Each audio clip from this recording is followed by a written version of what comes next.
So, way back at the beginning of the course, we introduced you to Git and GitHub as a part of the I Am Poor challenge.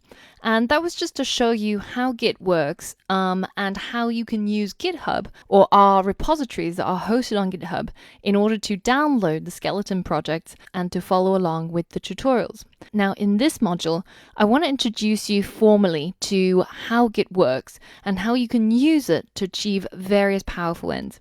And I'm going to be talking about and showing you how you can use Git both inside Xcode and on the command line to do things such as version control, or how to clone repositories, how to fork, make pull requests, and merge repositories, and a whole bunch of really exciting things.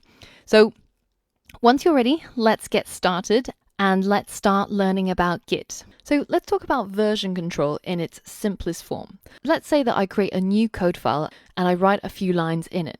Now I decide to put it under version control using Git, and let's say that I call this save point as number 1. Now this is my first version. So later on, as I progress, I write maybe a few more lines of code. And at this point, I decide to make another save point, and I call this my second version.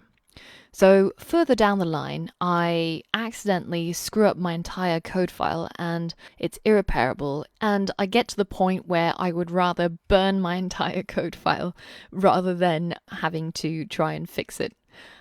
You do get into these situations because very often your code is interlinked and each class depends on another, and sometimes you can screw up in a way where, all hope is lost. And I simply just want to roll back to the last save point.